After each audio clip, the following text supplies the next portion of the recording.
Physics Class 11, Chapter 7, Systems of Particles and Rotational Motion. In the last class, we have studied about rigid body and the kind of motion rigid body can have. Today we shall study about center of mass. Center of mass is a point at which the total mass of the system of particles is supposed to be concentrated.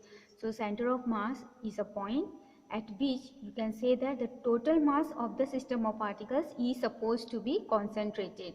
So that point you call it as the center of mass, CM. Consider a two particles system on x-axis. So we can see here there is two particle system, particle m1 that is mass and particle m2 of mass, and this is on the x-axis. So particle with mass m1 is here and particle with mass m2 is here, and the distance from the center or from the origin for this particle 1 of mass m1 is suppose x1, and for particle 2 mass m2 is let us call it x2. Okay. The center of mass of the system is the point C, which is at a distance capital X from origin, given by x is equal to m1 x1 plus m2 x2 divided by m1 plus x2. So the center of mass is at this point, okay, C, capital C, given this distance, okay, this is a distance x, at distance x from the origin. The distance from here to here is capital X. So this at this distance is the center of mass of these 2 points, and that is given by the formula x is equal to m1 x1 plus m2 x2 divided by m1 plus x2 m2. Now it is the mass weighted mean of x1 and x2. So this we can say that it is a mass weighted mean, that is the center of mass is given at the distance from the origin as x is equal to m1 x1 plus m2 x2 divided by m1 plus x2, and this we can call it as the mass weighted mean of particles at x1 and x2. Okay, so this is the distance, mass is m1 m2 x1 x2, then this point is the center of mass. Okay, at this point that I have taken as C is the center of mass given by the formula this one. Okay, this is in the, you can say this is like on the x-axis, right? So this is for two particles on x-axis. Now suppose the two particles have got the same mass.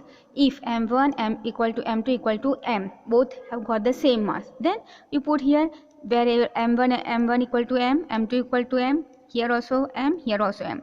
So we get x is equal to, first I am writing this. So here if I put here m x1 plus m2 is m x2, and here m plus m, right?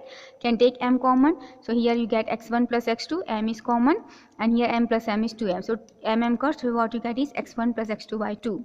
So when the particles have got the same mass, two particles with the same mass, then the center of mass will be at the midway of between them, or at the midpoint, right? So we can say that for two particles of equal mass, the center of mass lies exactly midway between them. So if the masses are same, m1 and m2, then between the between m1 and m2, this middle place, midway means midpoint. At midpoint, the center of mass will be lying. For n particles of masses m1, m2, m3 up to mn along straight line taken as x-axis, then center of mass of system of particles is x is equal to m1 x1 plus m2 x2 plus up to plus mn xn divided by m1 plus m2 plus up to plus mn. So suppose you have got the n particles. Here I have taken only two particles on the x-axis, right? But suppose you have got n particles having mass m1, m2, m3 up to mn. Then the center of mass of this system of particles will be given by x is equal to, this is for two particles and this is for n particle, m1 x1 plus m2 x2 plus up to plus mn xn divided by m1 plus m2 plus up to plus mn. Okay, same formula, but this is for n particles, right? And this is for only two particles. And this numerator and denominator is a summation. So this you can write as sigma mi into xi, I starting from 1 to n, and this sum of the mass is sigma mi, and this sigma mi will be the total mass, so we can call it as a capital M. So that the x will be given as the distance at which the center of mass is, that is x on the x-axis is given as sigma mi xi divided by m, where m will be the total mass of the system. Sigma mi equal to capital M equal to total mass of the system, and x1, x2, x3 up to xn are the distances of particles from the origin. Okay, just like this we are generalizing this. This is for two particles, and this we have generalized for the n particles on one straight line taking as x-axis. System of three particles in xy plane. Suppose you are taking three particles but in xy plane. The center of mass defined and located by coordinates x and y given by x equal to m1 x1 plus m2 x2 plus m3 x3 divided by m1 plus m2 plus m3, and the y coordinate will be m1 y1 plus m2 y2 plus m3 y3 divided by m1 plus m2 plus m3, right? So if you got three particles and the particle we are taking in xy plane, okay, this was on the x-axis, but now suppose you take a xy plane, okay, somewhere here, then the x and y coordinate are given by this value, okay. X value we already have studied, same way y also can be taken. Now suppose all the three particles have got the same mass. If m1 equal to m2 equal to m3 equal to m, all these three masses are equal, then if you put here m, take m common, and here m plus m is 3 times m, so m cut. So the x coordinate you will get for the center of mass will be x1 plus x2 plus x3 by 3, and for here also m, take common, here m plus m will give 3m, take common, here no need to take common, here 3m, and this m and m will cancel out. So the y coordinate of the center of mass will be given as y equal to y1 plus y2 plus y3 up to divided by 3, okay. So if three particles having same mass in xy plane, then the coordinates of the center of mass are given by x coordinate is given as x1 plus x2 plus x3 by 3, and y coordinate is given as y1 plus y2 plus y3 by 3. So we can say that for three particles of equal mass, the center of mass coincides with the centroid of the triangle formed by the particles. So you can remember the formula from the mathematics, that this is the formula of the center of the triangle whose three vertices are given, okay, whose vertices are given. So these are the coordinate of the centroid of the triangle. So if the masses are equal, then the center of mass will coincide with the centroid of the triangle formed by the particles. For a system of n particles in space, the center of mass is at x, y, z, where x is equal to sigma mi xi divided by capital M, y is equal to sigma mi yi divided by capital M, z equal to sigma mi zi by capital M, where m is equal to sigma mi total mass. So if you have got system of n particles in space, okay, then in space we have got three coordinates. So the coordinate of the center of mass will be capital X, capital Y, capital Z, and it will be given as sigma mi xi by capital M, sigma mi yi by capital M, sigma mi zi by capital M, and m we know as previously that it is the total mass of the system. Let vector Ri be the position vector of ith particle and capital R be the position vector of the center of mass. Now we are taking suppose ith particle, okay, one particle, ith particle. Its position vector is Ri, vector Ri, okay, and suppose capital R is the position vector of center of mass.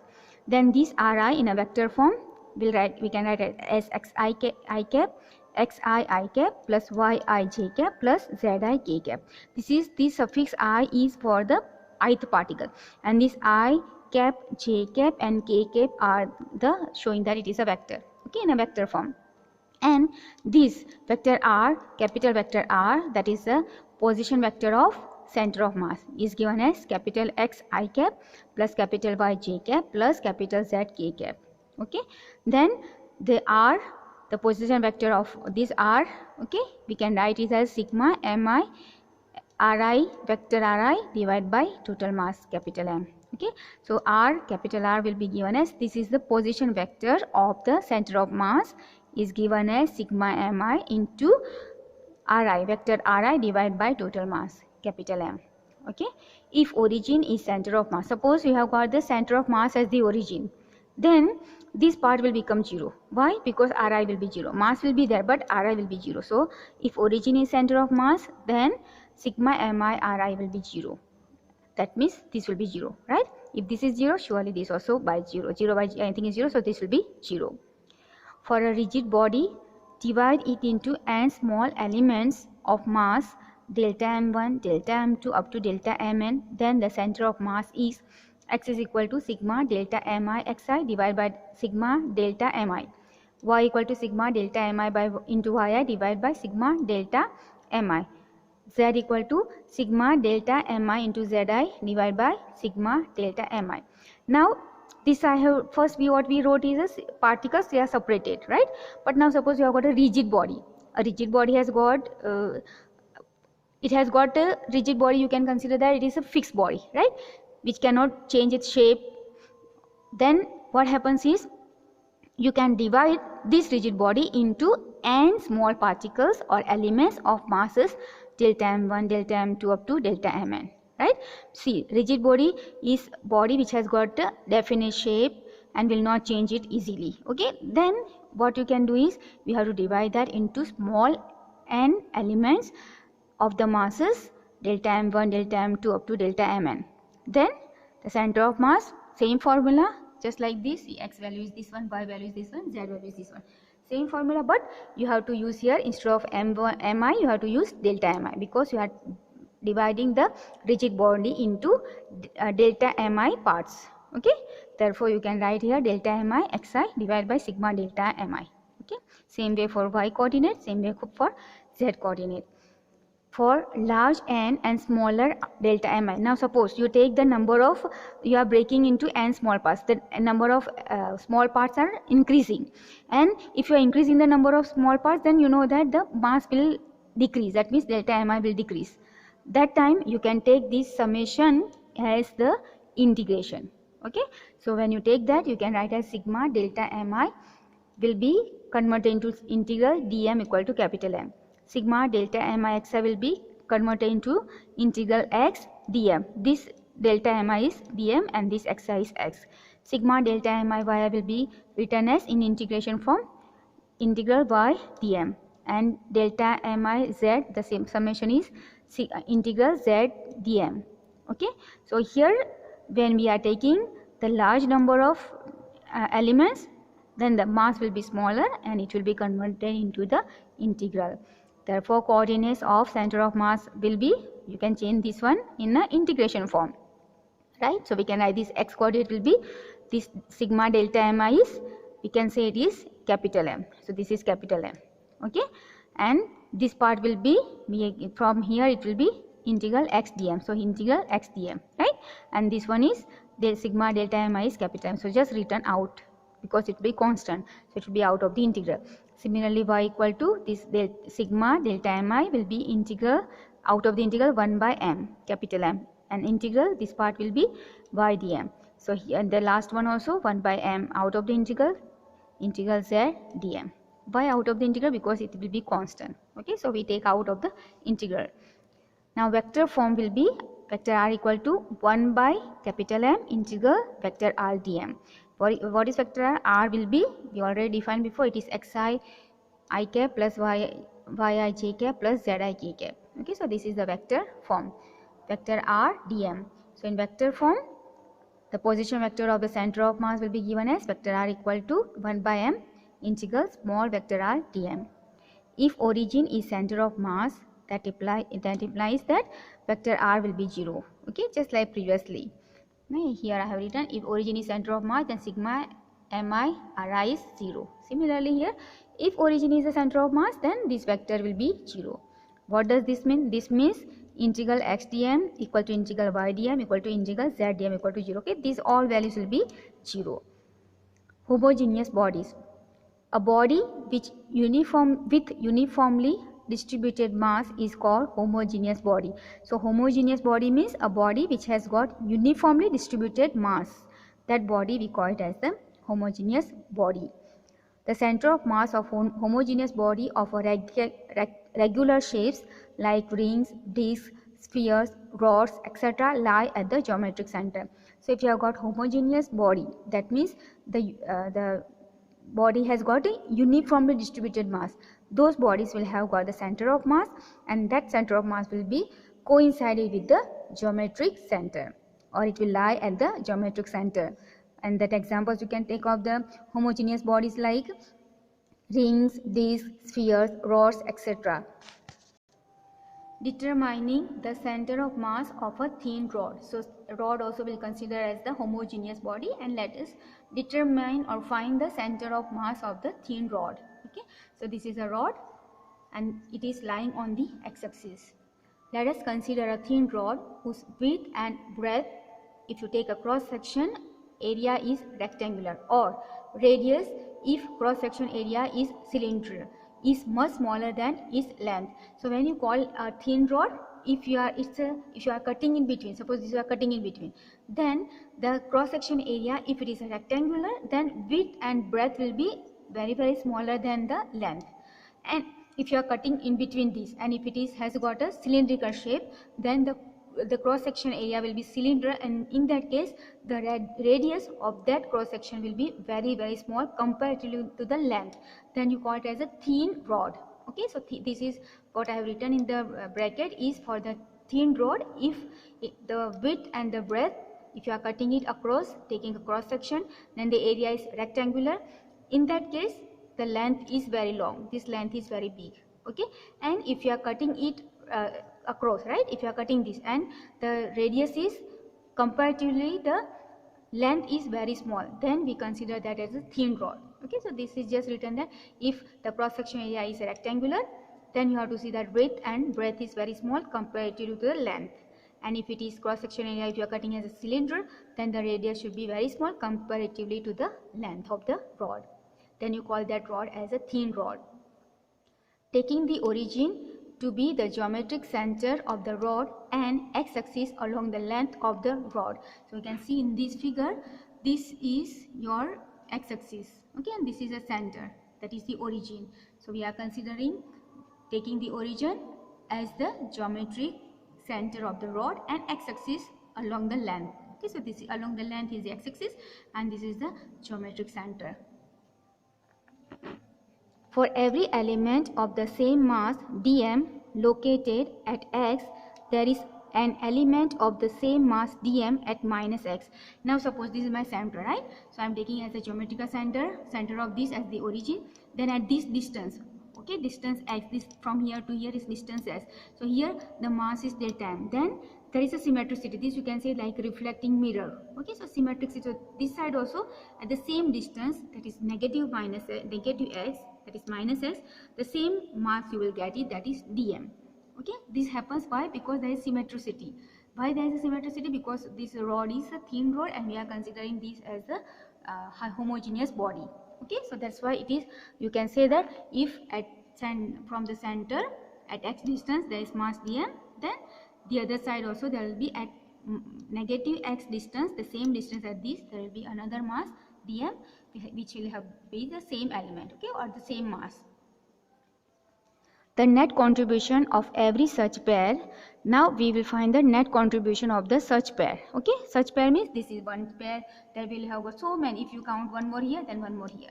Okay, one more here, one more here. So you can divide into many parts. So if you count the total, the net, okay, I'll write here only for these two which we have taken here. Okay, so for that will be this side is positive, this side is negative. So what you get is integral x dm plus integral minus x dm will be 0. Okay, so for this side you will add up together, for this side you will add up together. So this is negative, this is positive, so total will be 0. Okay, so it is total will be 0. Therefore the point for which the integral itself is 0 is the center of mass. So we can say the point for which the integral itself is 0, then we say that there is the point of center of mass. Okay, the point of center of mass. Therefore the center of mass of homogeneous thin rod coincides with the geometric center. That means at this point the center of mass coincides. The same symmetry argument will apply to homogeneous rings, discs, spheres, or even thick rod of circular or rectangular cross section.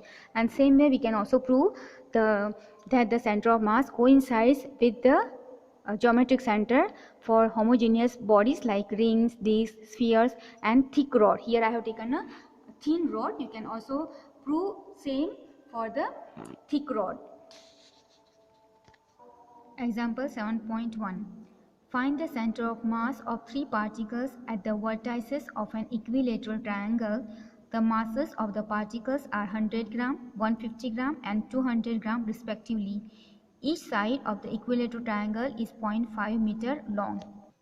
Let the masses 100 gram, 150 gram, and 200 gram located at O, A, and B. So in this figure you can see here there is a mass 100 gram, at B there is 200 gram, and at A 150 gram. Okay. Now since it is equilateral triangle, you are given the triangle OAB is equilateral. That means you know that all the sides are equal, and the side is given to us in the question. It is given to us 0.5 meter. Okay, so this distance OB, OA, AB all are 0.5 meter. Okay, equilateral triangle, so you can say that the angle O, angle A, angle B are 60 degrees. So this angle is 60 degree. Okay, now using this we can write the coordinate of the points B and A. Okay, so if it is O is here, origin we can consider 0, 0. At this distance from O to A is 0.5. Okay, this distance. So this x coordinate of A will be 0.5 and y coordinate will be 0 because it is on the x-axis. If this angle is 60, then coordinate of B will be, we can use the formula of the point given as its x coordinate and y coordinate is given by its projection on x and y axis. Okay, so I am using that, the projection of this on the x axis and the projection of this on the y axis. So I can, the projection when you take, what you get, the x coordinate will be 0.5 cos 60 degree and y coordinate will be 0.5 sin 60 degree. Okay, this is 60 degree, right? So I am taking this distance as this distance from here to here will be 0.5 cos 60, and this distance from here to here, okay, if you draw this perpendicular, this will be the projection of this vector OA, sorry, OB on the y axis. That will be given as, this value will be given as 0.5 sin 60 degree. Okay, so that way I have written this using the projection of OB on x axis and on y axis. Or you can say that if you are resolving this OB into x coordinate and y. Okay, so when you draw perpendicular here, this distance will give you, with the angle will give you the x coordinate, and when you draw perpendicular or you resolve this side, it will give you y coordinate. Okay, so that is what we have written. Or you can just simply remember this will be given as 0.5 cos 60 and 0.5 sin 60. Okay, 60 is the angle at which it is inclined with the x-axis. Therefore coordinate of vertices are origin first O 0, 0, A is 0.50 and B is 0.5 cos 60, 0.5 sin 60. Cos 60 is 1 by 2 and sin 60 is root 3 by 2. Okay, 0.5 and this 1 by 2 also is 0.5. So if you multiply this together, you get 0.25. This 0.5 and this 1 by 2, that is also 0.5. So 0.5 into 0.5 is 0.25 and root 3. Okay, so they are the coordinate of B. Now let us give the center of mass. Okay, that is x coordinate will be the formula we gave before, this one, m1 x1 plus m2 x2 plus m3 x3 divided by m1 plus m2 plus m3. Okay, so I am using this for x, m1 x1 plus m2 x2 plus m3 x3 divided by m1 plus m2 plus m3 equal to m1, I am taking m1 as 100 gram into x coordinate of the origin, that is this one, so 0, plus 200 gram x coordinate of point B, that is 0.25, plus 150 into x coordinate of A, that is 0.5, divided by the total mass, that is 100 plus 200 plus 150, 100 plus 200 plus 150, right? This will be 0. This if you multiply, it is 50, plus this you multiply, it is 75. This sum total is 450. Then this 50 plus 75 is 125 divided by 450, which gives you 5 by 18 meter. Okay, so that is the x coordinate of the center of mass. Now y coordinate also, the formula is the same, y equal to this one. So directly I put here y is equal to m1. m1 is 100 I am taking, so 100, and y coordinate of the origin, that is 0, plus m2 I am taking as 200 into y coordinate of B, that is taken as 0.25 root 3. Okay, so I put here, plus m3. So m3 is the mass of the at point A, it is 150 into y3. y3 means the coordinate of A, that is y coordinate of A, that is 0, right? So this term is 0, this term is 0. This product is 50 root 3 and this sum total is 450, right? So if you simplify, you get root 3 by 9. This 9 can be written as 3 root 3, so 1 root 3 you can cut, so you get 1 by 3 root 3 meter. So this is the y coordinate of the center of mass and this is x coordinate. I have written in the figure the y coordinate and the x coordinate. The x coordinate is 5 by 18 and y coordinate is 1 by 3 root 3. So okay, this here is the center of mass, cm. Okay, center of mass. Therefore center of mass C 5 by 18 and 1 by 3 root 3, and it does not coincide with geometric center. Okay, geometric center will be somewhere this side and it is away from there. Okay, it is not coinciding with the geometric center. We'll give this much for today. Thank you very much.